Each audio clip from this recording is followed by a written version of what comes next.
Kyoto सहरमा बसेको पनि 2 वर्ष भएछ। अब क्योतो सहर छोडेर हामी टोकियो सहरतिर लाग्दैछौँ र हाम्रो यता सबैजना भावुक भइराख्नु भएको थियो। हामीलाई हाम्रो प्यारो भाइ बहिनी र साथीहरू चाहिँ स्टेसनसम्म बिदाई गर्न आएका थिए।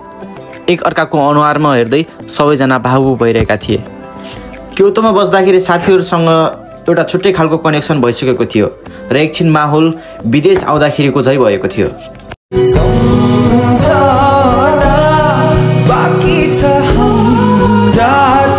हामीलाई खादा माला लगाएको देखेर बाहिरको मान्छेहरूको हेर्ने भिड पनि कम थिएन र अन्तिम बिदाईको हात हल्लाउँदै एकभित्र पसियो।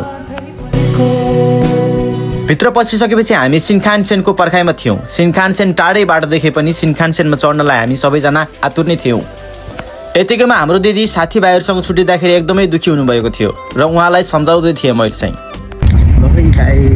यो सिन्खानसेनमा बसिया छ लेभल अफिस साथी सानो जापानको सबैभन्दा अग्लो हिमालदेखि एउटा साइडमा रहेछ, तर थाहा नभएर चाहिँ अब यो साइड काटिन्छ प्लेन जस्तै हुँदो रहेछ। अब केही नखानु उहाँ मात्रै गर्दो रहेछ, भित्र केही थाहा नहुँदो रहेछ, तर मजा आइरहेको छ। हाम्रो क्योतोको डनले आफ्नो ट्यालेन्ट पछाडिबाट देखाउँदै हुनुहुन्थ्यो।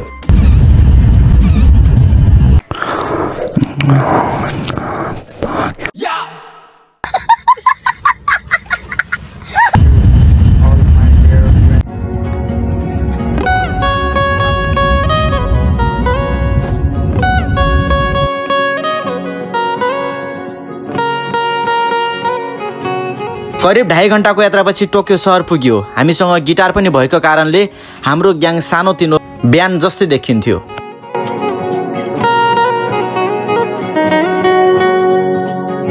बिहान 11 बजे हिँडेको हामी रुम पुग्दा करिब 4 बजिसकेको थियो। त्यो दिन एकदमै गाह्रो थियो। हामी एकीमा त एकछिन अल्लमल्ल परेर हराएका पनि थियौँ। रुम पुगेर रुम खोलेर हेर्दाखेरि रुम अस्तव्यस्त थियो। खाली पुरै देख्दा अचम्म लागिरहेको थियो एकछिन। र हाम्रो साँझ 6 बजीतिर यामातोबाट सामान पनि आएको थियो। यता कार्टुन यो कार्टुनका कार्टुन यता यसरी छ, यता अर्को कार्टुन बस्यान है, त्यसै गरी यता छ। अब यत्रो सामानलाई फेरि व्यवस्थापन गर्नलाई त मुस्किल छ। त्यही भएर चाहिँ सकेसम्म चाहिँ जुन ठाउँमा न्युङ गएको पढ्दै हुनुहुन्छ त्यही ठाउँमा चाहिँ सानो गएको गर्दा चाहिँ राम्रो होला जस्तो लाग्छ।